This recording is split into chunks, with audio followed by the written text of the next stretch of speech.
Hello दोस्तों, कैसे हैं आप सब। दोस्तों, आज हम बात करेंगे सावन के चौथे सोमवार की व्रत कथा की। तो दोस्तों, सावन की सोमवार व्रत की पूजा विधि तो उसी तरह है दोस्तों, लेकिन जैसे आपने 3 सोमवार को की थी, आज मैं आपको सोमवार व्रत कथा यानी शंकर और पार्वती जी की कथा सुनाती हूँ। एक समय की बात है दोस्तों, जब कैलाश पर्वत से भोलेनाथ पृथ्वी का भ्रमण करने के लिए निकले तो माता पार्वती ने पूछा कि हे प्रभु, आप कहाँ जा रहे हैं। भोलेनाथ बोले, सावन के महीना शुरू हो चुका है, इसलिए मैं पृथ्वी लोक की सैर करने जा रहा हूँ। पार्वती जी ने उत्तर दिया कि मैं भी आपके साथ चलूँगी। शिव जी ने उन्हें रोकने की बहुत कोशिश की, लेकिन पार्वती जी नहीं मानी। दोनों ने भेष बदलकर पृथ्वी लोक की यात्रा आरंभ की दोस्तों। जब दिन ढलने लगा तो पार्वती जी को बहुत भूख लगी। उन्होंने भोलेनाथ से कहा, प्रभु मुझे खीर खांड का भोजन चाहिए। भोलेनाथ बोले कि अब ऐसा भोजन मैं तुम्हारे लिए कहाँ से लाऊं। फिर भी पार्वती जी ने जिद की तो भोलेनाथ और माँ पार्वती एक गांव में पहुँचे और वहाँ एक घर का दरवाज़ा खटखटाया। अंदर से एक सेठानी बाहर आई और बोली, कहिए महाराज, क्या चाहिए आपको। महादेव बोले, देवी हमें खीर खांड का भोजन करना है।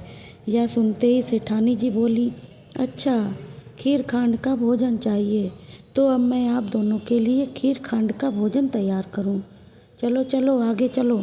ऐसा कहकर वो सेठानी जी घर के अंदर चली गई और शिव पार्वती जी गांव घूमने लगे। फिर एक बूढ़ी माई की झोपड़ी में पहुँचे तो बूढ़ी माई ने उनका स्वागत किया और कहा कि मैं खीर खांड लाती हूँ।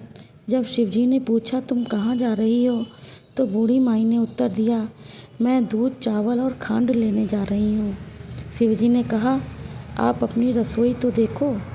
तब बूढ़ी माई ने अपनी रसोई देखी तो रसोई में पहले से ही दूध, चावल और खांड पहले से ही तैयार रखा था।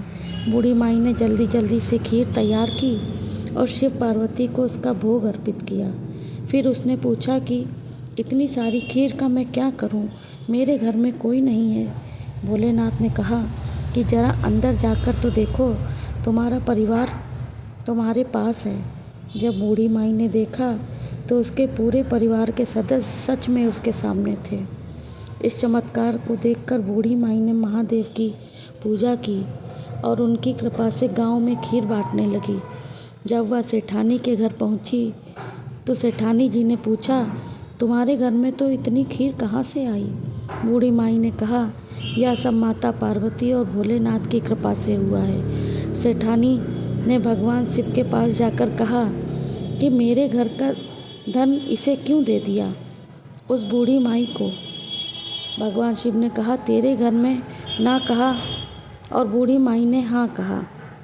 इसके घर सब हो गया। सेठानी जी ने भगवान शिव से माफ़ी मांगी और भगवान शिव और माता पार्वती जो थी वो पर्वत की ओर लौट गए, कैलाश पर्वत की ओर लौट गए। तो इसलिए सच्ची श्रद्धा से आपके घर अगर कोई मेहमान आता है तो आप उसे सच्ची श्रद्धा से भोजन कराइए और उसका भगवान के रूप में स्वागत कीजिए कि दोस्तों, अतिथि देवो भव, भगवान के समान होता है अतिथि। इसलिए अतिथि की पूजा कीजिए और उसे भगवान से बढ़कर मानिए। तो ठीक है दोस्तों, आज की वीडियो यहीं समाप्त करते हैं। दोस्तों, आप लोग लाइक और सब्सक्राइब कर दीजिएगा। ठीक है, चैनल को यहीं पर समाप्त करते हैं। Okay, bye bye.